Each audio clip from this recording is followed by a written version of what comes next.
What is going on, everybody? Welcome back to another episode of the Locked On Pitt podcast, your daily podcast covering the Pittsburgh Panthers, part of the Locked On Podcast Network, your team every day. And today we have a commitment to talk about Pitt men's basketball and Jeff Capel land Fede Federico from JUCO ranks here in Oklahoma. And that is going to be an interesting discussion to have. What is the overall feeling around him? And now Capel is officially just about batting perfect on big time targets. Could we be seeing more commitments coming? And how does Federico really impact this game? What's his role going to be? We're going to talk about that all here today on the Locked On Pitt podcast. Are Locked On Pitt, your daily podcast on the Pittsburgh Panthers, part of the Locked On Podcast Network, your team every day.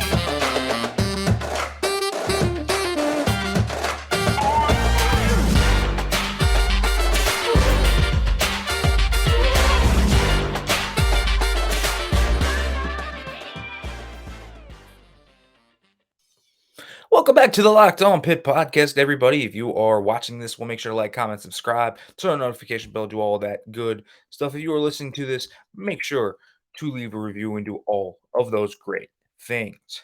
Now, folks, Pitt men's basketball, we have seen a lot of movement on this front in recent days. It has been somewhat surprising to me to see all of these guys commit more to more and more and more. We are seeing guys coming into Pitt. We have gotten 2 commitments this week, and it feels like a lot of visits are coming in. So the men's basketball side of things has been really, really active for Pitt, and I think it's really actually quite fun to watch Pitt do what they're doing. And when you look at Pitt overall, and you look at the composition they're coming through with these visits, like you can see a legitimate team coming together. Now, I'm not going to say it's anything crazy, but it is nice to see there's a real comprehensive coaching plan that you can really get behind with this team to me. And so that is a big thing here. But today, the commitment of the day is Fede Federico from the JUCO ranks, if you will, a former West Virginia commit. And JUCO is always a very interesting water to wade into. I am a guy that doesn't love to wade into the JUCO waters. Not that there isn't good players that come from JUCO. Certainly are. But it's harder to evaluate a guy playing at Northern Oklahoma College than it is in, say, you know, a lower level of Division One, or another Power Five player, certainly at that. So it's a little tougher to get a grasp on all of these guys. And so, you saw it with Chris Payton last year. You see some JUCO guys really come up and play really well. And so it's all about, for me, at the JUCO level, you either have to have one really good athletic traits that I can bet on with you. That was Chris Payton last year. Just really didn't work out, is what it is. But he had that athletic upside that you looked for, and that was kind of what Chris Payton was all about, was athletic upside. And then you have the other where, okay, there are discernible basketball traits that I want from you, depending on how much eligibility you have left and depending on all this. But more importantly, what are the discernible skills that I know are going to go to the next level? So if you play with physicality, that's not a great tool to have translate, because you're going to be, if you're the bully down there, maybe you can match it up top. It all depends on your frame and all of that. But the physicality at the next level is obviously going to be worse. It's going to be more taxing. It's going to be harder to deal with than you had at JUCO ball. And so a guy like Fede Federico is a guy that is really thin, 6'11", and a guy that probably needs to get in a weight training program. And this is the one big thing you look at right away, and you see, even at the JUCO level, doesn't even play with overwhelming physicality. I think the physicality part of this down low is going to be something to really look at and think about, because this one's not going to be easy to deal with in the ACC. It's never easy to deal with the leap in physicality. So he's going to have to bulk up 10, 15 pounds. And that's going to have to be the big thing. He doesn't naturally play a super physical style of basketball. Doesn't mean he doesn't have physical traits or whatever. Because if I say he doesn't play physical, you're going to say, oh, he's a terrible rebounder. He doesn't do all this. He doesn't, have post moves. He doesn't do all that. Well, that doesn't necessarily ring true. You can have different traits. And I think it does here for Fede Federico in the fact that he doesn't win through his physicality. And he doesn't win rebounds through his physicality. Now, he has tons of grit and to go after all of those rebounds, and he has a hot motor, and he has a really nice feel just for like the innate bounces of the ball. I don't know what you call that, but Justin Champagny had this too, where it felt like the ball was magnetically attracted to his hands. And Federico has this trait where it just feels like he has an innate sense of where that ball's going to go, an innate sense of angles, an innate sense of just kind of understanding how to rebound the basketball at a really high level. And he doesn't have to do it at a level where you need that physicality. So it's kind of cool. And that's translatable. That feel is really translatable. So I think that is pretty exciting in that regard. But you also look at someone like, say, Federico, and you just see the athleticism. And this is what is really fun about Fede Federico. The athleticism is just striking. He's got great feet, very light feet at 6'11". He moves super well for his size. A really explosive athlete for his size, too. I mean, the guy can really get up, and that's been the thing. He can run the floor. He's a rim runner from coast to coast. A guy that's athletic enough to chase down blocks. Like he's very athletic, very quick, very explosive, very good feet. The athleticism he has is what you were betting on.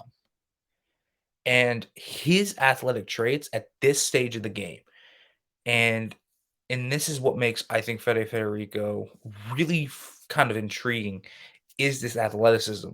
Because you're not going to get recruits with this type of athleticism that are out there anymore. You're just going to get guys that are raw with little upside.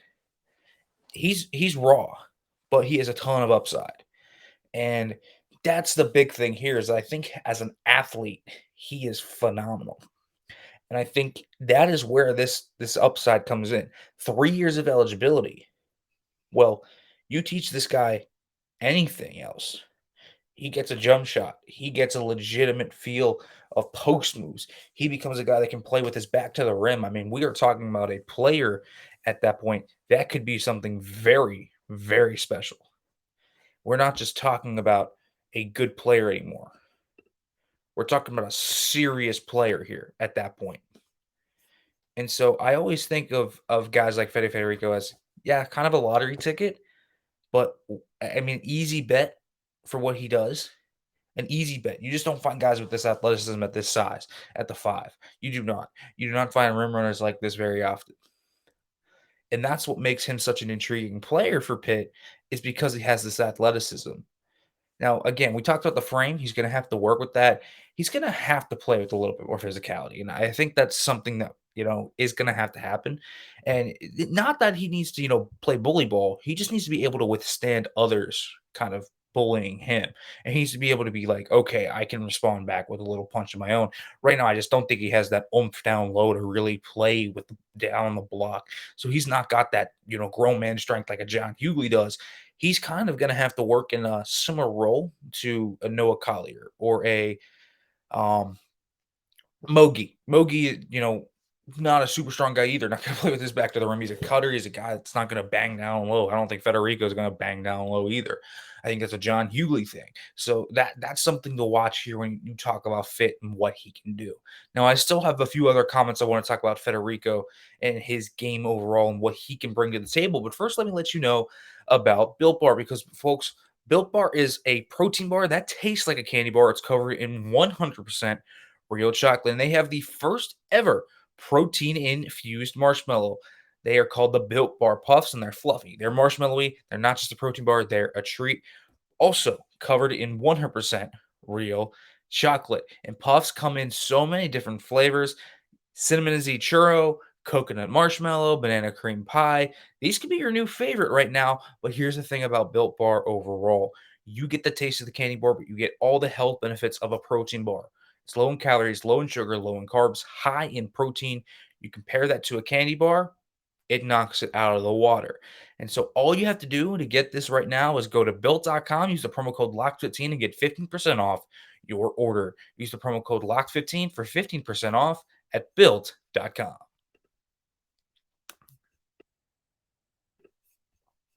All right, folks, welcome back to the Locked On Pitt podcast as we are continuing to talk through the commitment of Fede Federico, the JUCO big man forward slash center coming in here. And I think this is one of the things we have to touch on is like, okay, where's he going to play and what's his role?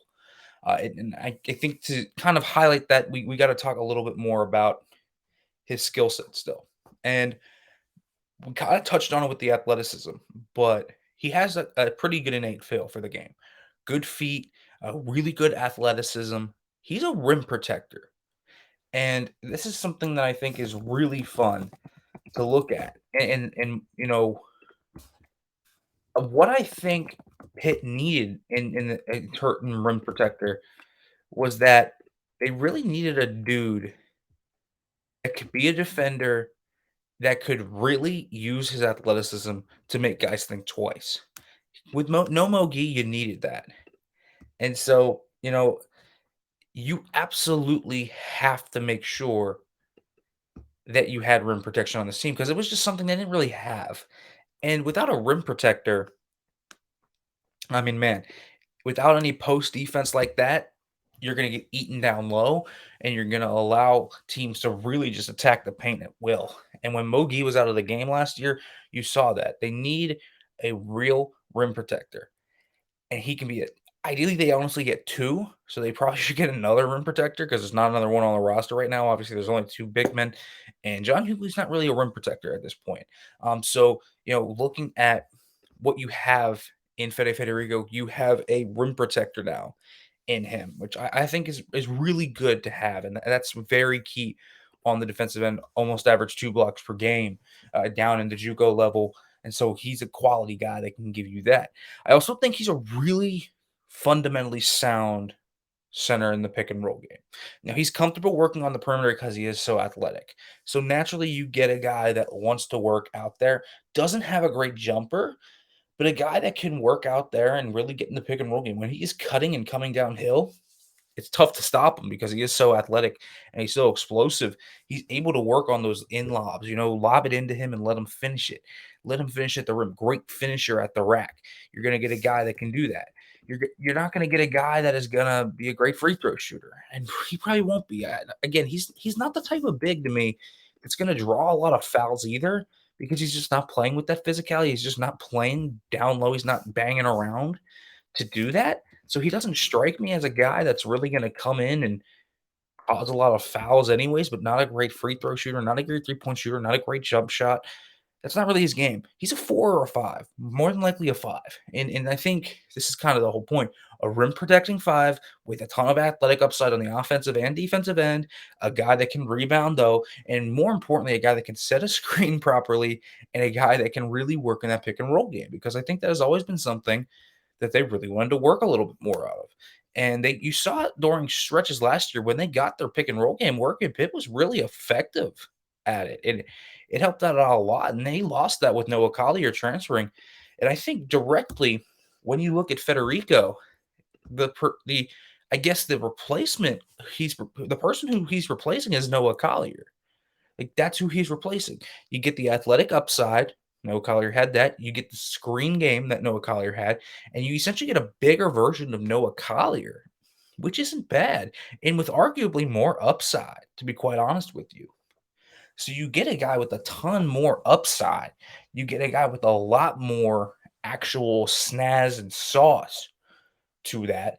And so you get a guy that could be a lottery ticket in that regard. And so that's not a bad take. And so you get a high upside guy who can play the 4 or the 5, can back up John Hugley, can play alongside John Hugley if you're starting 4, or starting five needs to come out, whoever that might be, whether that is Hughley or whoever it might be, whether it's a Akok Akok. Like that is the most important thing is that you have a now depth guy, I think, to fit in here. And so I would look at him as not a super contributor this year because I think this is important to understand in that you look at, say, Federico as a 20 minutes per game guy. No, he's not going to be that. But he can give you like 8, 10 minutes maybe a game if you need him to. A guy that can maybe do that and in quality do and be quality doing that. I don't think this is going to ever be a guy this year that is really going to shock you all. And maybe he does. Maybe he does. Maybe he grows real quick and, he shocks us all in terms of what he can do. But that's not the type of player that I see in Fede Federico. I see a nice player that has upside right now, though, a little raw, needs to get in that weight training program, and a guy that has discernible skills. Again, the pick and roll game, the rim protection, rebounding, like you can use that stuff off the bench, and you can use his grittiness, and you can use that. The motor he has is very, very nice. And so I like that you can use all that stuff, right? Like that is important. But here's the thing. When I generally kind of come together and talk about Fede Federico as a player, I always think about him as a guy that is not going to blow your socks off this year, but he's that lottery ticket you cash for next year and the year after. And so it's an easy take because Federico could be something special in a year. And this year, if he becomes quality depth and he grows over the year and becomes better than you ever thought he would, so win.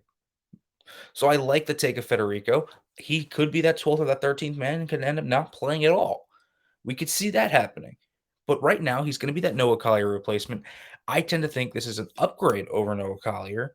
And so I think that they're actually improving upon what they have right now. And that's what I do want to get across is that I think he's honestly a little bit better than Collier was because he's going to have that same role. He's not going to be a guy that's going to make a ton of shots, probably not going to put up a lot of points, but he's athletic. He's got a ton of upside. And if he can grow and they can coach him up, Federico can really become something, I think, in this ACC, in this school. I think he could become something this year. Don't expect the heavens. Do not expect him to move the mountains and the heavens. It's a lottery ticket for the future. And this year he is playing a reserve role as a backup five, a 4-5 push that can play either spot and give you maybe 10 minutes off the bench. This is the type of guy we're talking about. We're not talking about a major contributor here, but we're talking about a guy with major upside. And I don't feel like Pitt's had enough of those guys throughout the Capel tenure on this roster. And that I like about Fede Federico coming in. But okay, what does this mean for the rest of the recruits that Pitt might be bringing in? We'll talk about that. But first, let me let you know about BetOnline because BetOnline.net is your number one source for all your betting stats and sports info. Find all the latest sports developments, league reviews, and news, including this year's basketball playoffs and the start of the Major League Baseball season. BetOnline is your continued source for all your sporting wagering information from live betting to playoffs, esports, and more. Hit the website today or use your mobile device to learn more about the trends and the action. Bet online, where the game starts. All right, folks, welcome back to the Locked On Pitt podcast as we are continuing to talk here a little bit about the peripherals, about this entire team and what they have and what they bring to the overall squad. And you look at what could happen with this team and what they could potentially do with some of the guys visiting, the Diaz twins. We talked about those guys. I really hope they land these guys, the high upside type of players. And I just look at those two guys and they feel like, guys that come out of kind of nowhere. And that is really fun to me because I always want those underrated gems. You kind of got that with the Champagnes. And that this is the type of guy in Guillermo Diaz-Graham who has been a little bit more kind of, okay, he's there, he's flashed more, but Jorge has been completely under the radar, and both these guys have turned into kind of three-point snipers, and they're 7 foot 6'11", intriguing players at that. Meechie Johnson is another intriguing player. Pitt's kind of so here's what you get: Meechie Johnson, the Diaz-Graham twins, Fede Federico, Blake Hinson, Nelly Cummings, and then okay, who else is it? Is it gonna be a Kook Kook? Like that's gonna be a question. Are they gonna land him? Because if they land a Kook, then you have very high upside. But all the guys are upside, right? Some more polished than the others. Like an Akok Akok is way more polished than the rest, but still has more upside. Meechie Johnson has just never been able to put it together. But the upside, Blake Hinson hasn't played in 2 years, but the upside. We are talking about upside, upside, upside. Diaz-Graham, twins were thought to maybe play in Spain pro ball, but they actually are going to end up playing college.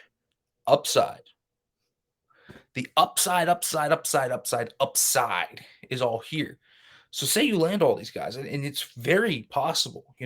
I think it is legitimately possible. I don't think we're talking about pipe dreams here. I think that all these guys are very possible to land with Pitt. I think Akok might be a little bit less likely than the rest of them, but the Meechie Johnson connection, we've talked about that. The Juwan Hughley, the Chet Mason connection is deep. They're really not going up against anyone that's crazy against for these Diaz-Graham twins, because UMass is their biggest competition. You feel like Pitt should be able to win that one, should be able to offer them a little more. I don't know. Pitt is looking strong, I think, for most of these guys. And that's important. And you see the cohesive offseason plan. And I think that's the most important thing. And so you see a team that could maybe be a little something. But here's the biggest thing that I still am worried about. And I keep coming back to it. I look at all of the targets. And even though I like Meechie Johnson, even though I like Akok, even though I like Fede Federico, even though I like the Diaz-Graham twins, I like all these guys. But there's two freshmen you're betting on. Yes, they know how to shoot the three. But this is the issue. There's no proven, sharpshooter on this team yet. They have yet to replace Ithiel Horton. And they have to replace Ithiel Horton. Now you can say, okay, they're going to replace him with Nelly Cummings and Meechie Johnson. Okay, there's your Femio DeCali and there's your Ithiel Horton, but there is no sharpshooting guy. It can be a wing, it can be a guard, it can be whatever. Are the Diaz-Graham twins really going to come in and be ready to do that year one? It's possible. I'm not going to say it's impossible. But are we really putting that much pressure on freshmen that aren't, super highly thought of in the consensus word? Meechie Johnson, is he going to find the consistent three? He has great range, but it's inconsistent. Is Nelly Cummings going to continue to produce at that high level? Is Nike Sabandi going to shoot at a 42% clip? Is Akok Akok going to shoot at a high level like he does, all the time? Or was this small sample size, kind of a flash in the pan? Who is the sharpshooter on this team? And that's the one issue I look at. Even if they land all of these guys, where is the shooting?